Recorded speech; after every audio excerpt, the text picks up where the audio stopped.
सबसे पहले रायपुर की बात करते हैं। शंकराचार्य स्वामी निश्चलानंद सरस्वती का एक बड़ा बयान सामने आया है। शंकराचार्य ने ईसा मसीह के हिंदू होने का दावा किया। विदेश में ईसा मसीह की वैष्णव तिलक लगी एक प्रतिमा है। 10 साल तक ईसा मसीह भारत में रहे, 3 साल पुरी में बिताए। पुरी के शंकराचार्य से उनका संपर्क था, यह कहना है स्वामी निश्चलानंद का। वो कह रहे हैं कि वैष्णव सिद्धांत के अनुयायी थे ईसा मसीह।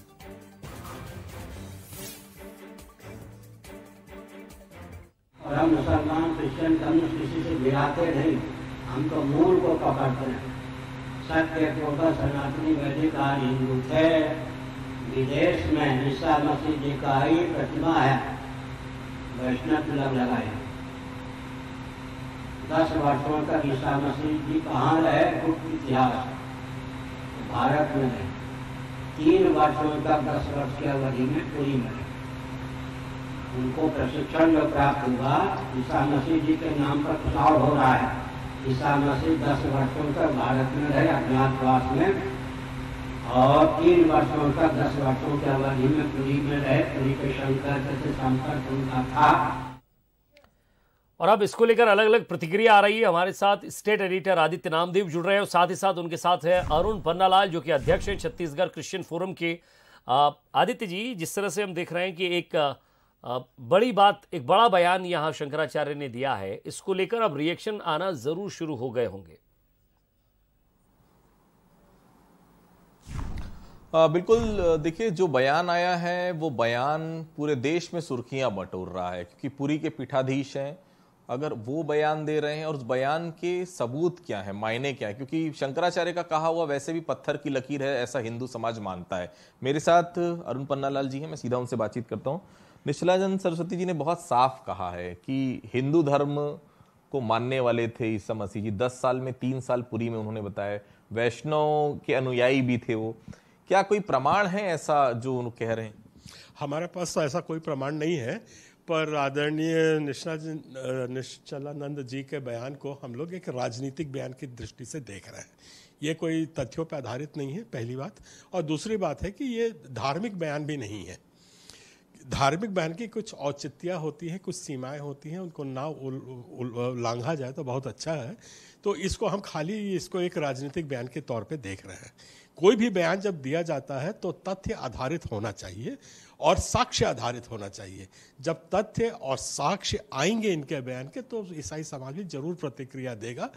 हो सकता है उनके बयान में सच्चाई हो सकता है उनके बयान में कोई परिपक्वता ना हो, तो उसकी प्रतिक्रिया उस वक्त हम लोग वैसे ही देंगे। वो कह रहे हैं कि 10 वर्ष में 3 वर्ष वो भारत में रहे और वो भी पुरी में रहे, और उनकी एक मूर्ति भी है, उनका कहना है विदेश में कहीं, जो तिलक लगाए हुए हैं। ये दावा उन्होंने किया है और साफ तौर पर ये कहा है कि वैष्णव सिद्धांत के अनुयायी थे। क्या ऐसी कोई मूर्ति, ऐसी कोई बात आपको विदेश में कहीं कोई ऐसी कभी सुना हो आपने, तिलक लगाए हुए हैं? और वो 10 साल जो समय नहीं मिलता, उनका कहना है कि वो कहाँ थे, वो 3 साल पुरी में, ऐसा कोई प्रमाण कभी कुछ ऐसा पढ़ा हो आपने, सुना? जी हाँ, मैं बड़े अच्छे से बात ये बताना चाहता हूँ। मूर्ति किसने बनाई और कब बनाई? अब किसी मूर्तिकार ने उस पर तिलक लगा दिया और आज मैं कोई एक आध मूर्ति बना करके और उसके ऊपर क्रॉस लगा दूं तो वो भगवान नहीं हो जाएगा, ना वो कि किसी का साक्ष्य होगा, ना वो कोई तथ्य होगा। तो कौन विदेश में कैसी मूर्ति बना रहा है, क्या कर रहा है, वो सब तथ्यहीन का जो जिक्र किया, क्या आ रहा हूँ सर, उसके ऊपर भी आ रहा हूँ। हमारे ईसा मसीह के इतिहास को शायद ठीक तरीके से लोगों तक पहुंचा नहीं है, जिसको मैं सिर्फ मात्र 4 लाइन में ठीक से समझाना चाह रहा हूँ। ईसा मसीह का जन्म आज से 2020 साल पहले यरूशलेम में हुआ था, और यरूशलेम के 35 किलोमीटर की परिधि तक में ही वो काम किए, पहली बात।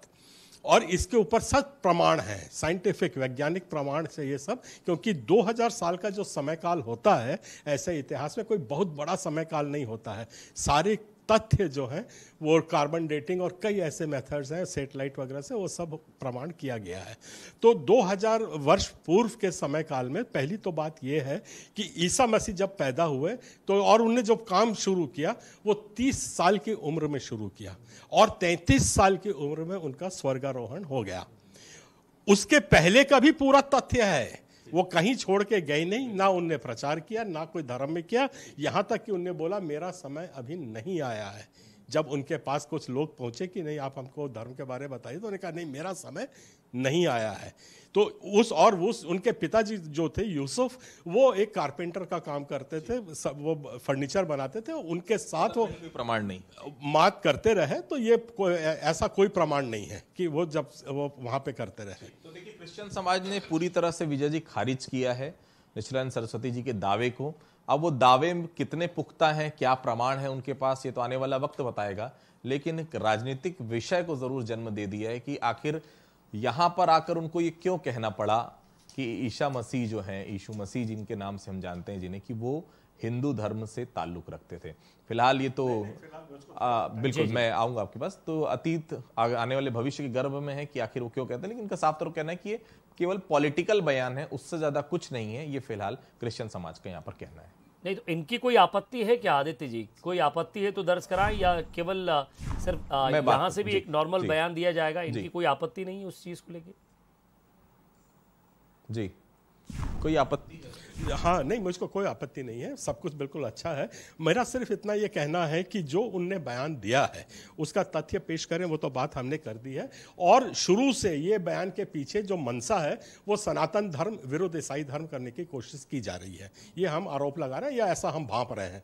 पर मैं ये बताना चाहता हूँ, सनातन धर्म तो हम भी मानते हैं, ईसाई समाज में भी सनातन धर्म को, बाइबल में 23 बार राम का नाम आया है, ये मैं दावे के साथ कह रहा हूं। एक बात, मीरा के दोहों में ईसा मसीह का नाम आया है, उनको जो सूली पे चढ़ गया करके गाने हैं। यजुर्वेद में आप वहां पे जाएंगे तो वहां भी मोक्ष दिलाने वाले का नाम ईसा मसीह दिया गया है।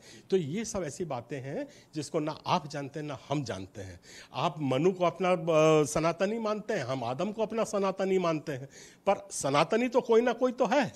आपके और मेरे कहने समझने में कुछ मतभेद हो सकते हैं, या हो सकता है हमारा दिमाग की शक्ति उतनी नहीं है, तो इसको एक विवाद का कारण बना करके एक धर्म को दूसरे धर्म के सामने या एक समाज को करने की कतई जरूरत नहीं है। ये साफ तौर पर कहना है अरुण पन्नालाल जी का कि नए विवाद को जरूर यहाँ पर निश्चलानंद सरस्वती जी ने जन्म दे दिया है। विरोध इन्होंने दर्ज कराया और बहुत साफ कहा है कि आपके पास अगर आप कह रहे हैं तो उसका प्रमाण सामने लाइए और उसको पेश करिए।